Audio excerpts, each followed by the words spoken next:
देखने में यह एक कंस्ट्रक्शन साइट की आम सी पिक्चर लगती है, लेकिन इस पिक्चर में एक बेहद खास बात है। उससे पहले आपसे एक प्रश्न पूछते हैं, क्या कभी आपने इन न्यू बिल्डिंग्स या फिर कंस्ट्रक्शन साइट्स के अराउंड लाल, पीले, सफेद या काले रंग के कपड़े से कवरिंग देखी है?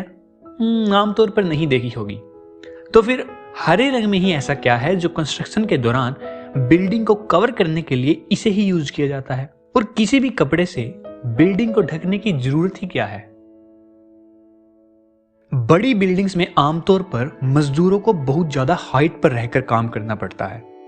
हर कोई इतनी ज्यादा हाइट के साथ इजीली एडजस्ट नहीं कर पाता और खुले माहौल के कारण बेहद डिस्ट्रैक्शन भी होती है। इसलिए उनके विजन को कट कर दिया जाता है ताकि वे बिना डरे और डिस्ट्रैक्टेड हुए अपना काम इजीली करते रहें। वहीं दूसरी ओर तेज हवा के झोंके काम करने में और मटेरियल को एक साथ एक ही जगह इकट्ठा रखने में परेशानी पैदा करते हैं। अगर कवरिंग होगी तो ये आमतौर पर हवा को भी काफी हद तक काट देगी और कवरिंग से सनलाइट भी कम हो जाती है, जिससे मटेरियल को अंदर तक पानी सोखने में मदद मिलती है और इवेपोरेशन कम होने से पानी की बचत भी होती है। कई बार एक कंस्ट्रक्शन साइट के पास बहुत से घर होते हैं, आसपास से लोग गुजर रहे होते हैं, बच्चे खेल रहे होते हैं या कुछ इसी तरह की और एक्टिविटीज। इन सब को बचाने में भी यह कवरिंग एक सुरक्षा कवच का काम करती है। अगर इतनी ऊंचाई से कोई भी चीज गिरती है तो कवरिंग की बदौलत वह चीज एक लिमिटेड दायरे में ही गिरती है, जिससे जान माल की सुरक्षा बनी रहती है।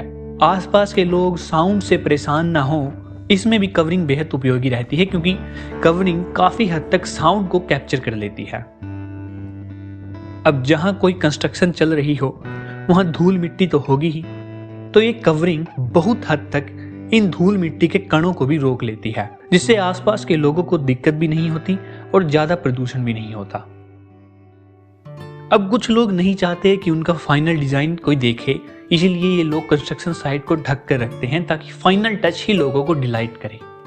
इसके अलावा बड़े प्रोजेक्ट्स में एडवर्टाइजमेंट से भी पैसे कमाए जाते हैं, इसलिए इन कवरिंग को एड के बैकग्राउंड के तौर पर भी यूज किया जा सकता है। सांप भी मर गया और लाठी भी नहीं टूटी, यानी कवरिंग भी हो गई और पैसे भी बन गए।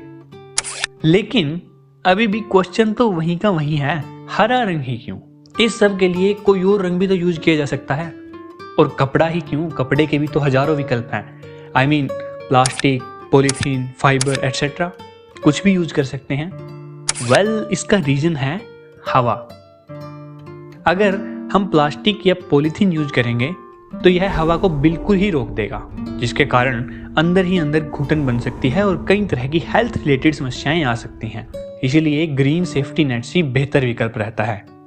अब अगर ब्लैक कलर का सेफ्टी नेट यूज किया तो ब्लैक बॉडी रेडिएशन के कारण गर्मी ज्यादा हो जाएगी, और अगर व्हाइट कलर यूज किया तो इसके अपोजिट ठंड ज्यादा हो जाएगी। विब ग्योर या क्योर्डिंग रेड एक असरदार रोशन माना जा सकता है, लेकिन हमारी आंखों में पाए जाने वाले रिसेप्टर्स, जिन्हें कॉन्स बोलते हैं, जो कि वेवलेंथ को सेंस करके ब्रेन को सिग्नल पहुंचाते हैं, उनकी वजह से हम रेड और ऑरेंज को दूर से नहीं देख पाते या पहचान नहीं पाते, खासकर दिन के समय में।